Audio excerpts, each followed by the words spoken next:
Hold up, that innocent pat on your cat's head might not be as welcome as you think.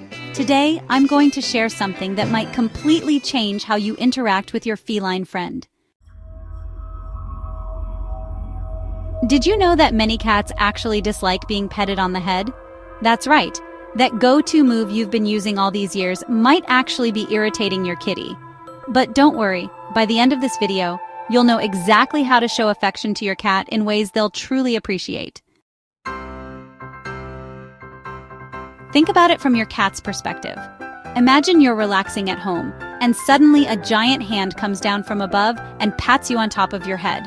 For many cats, this can be startling or even threatening.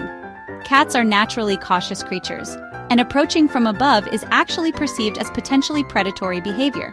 Even if your cat tolerates it, that doesn't mean they enjoy it. Many cats will show subtle stress or irritation signals when being petted on the head, signals that most owners completely miss. Let's look at some of these signs: tail twitching or thrashing, ears flattening or rotating backward, skin rippling or twitching, dilated pupils, suddenly grooming or looking away. If you've seen your cat do any of these things when you pet them, they might be trying to tell you something. Your cat's head houses some of their most sensitive organs. Their ears can rotate 180 degrees and detect the faintest sounds. Their whiskers are sophisticated sensory tools that help them navigate spaces and detect air currents.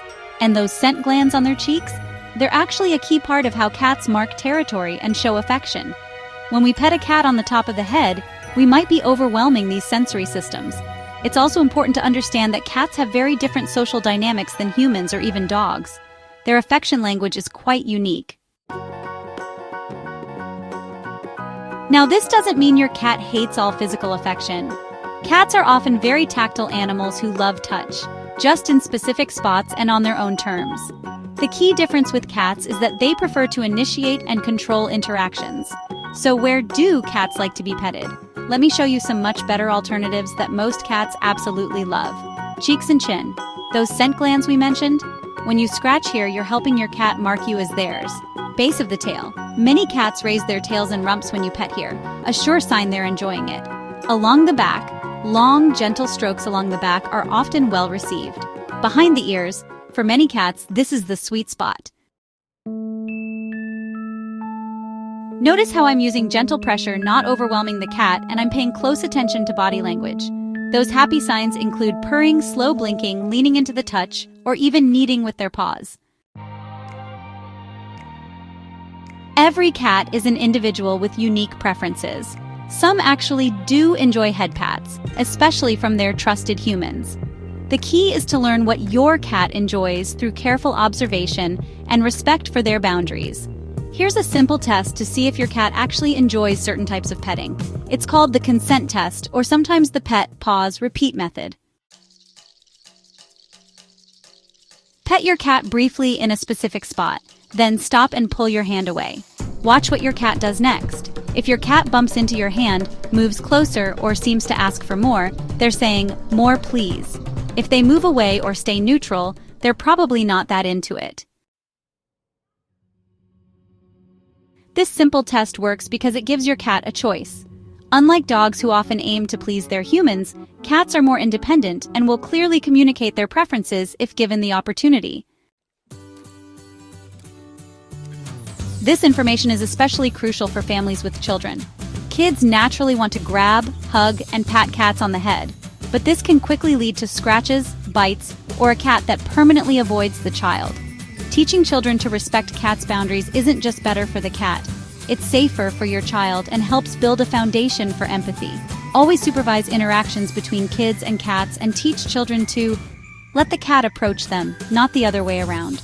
Pet the cat's cheeks or back, not grabbing the head. Use gentle touches, never pulling or squeezing. Respect when the cat walks away. These simple rules can prevent scratches and bites while helping your cat feel safe around children. Remember, a cat that feels respected is much more likely to seek out interaction. When meeting a new cat, patience is absolutely key. Unlike dogs, cats typically need time to assess new humans before physical interaction. Here's the approach to use. Let the cat approach you. Never chase or corner them. Offer a finger at their level for sniffing. Slow blink at them, which are like cat kisses, to show you're friendly. If they rub against you, they're giving permission for petting. Start with their cheeks or chin, not the head. Keep sessions short at first. Remember, some cats are simply not interested in interacting with strangers, and that's completely okay. Respecting a cat's space is one of the kindest things you can do. A cat that feels they have control over interactions is much more likely to seek you out in the future.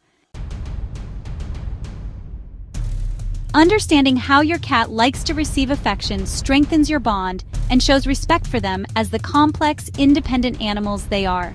So next time you go to pet your cat, think twice before automatically patting them on the head. Try these alternative spots we've discussed, use the consent test, and pay attention to what your cat is telling you with their body language. Your cat will thank you for speaking their language.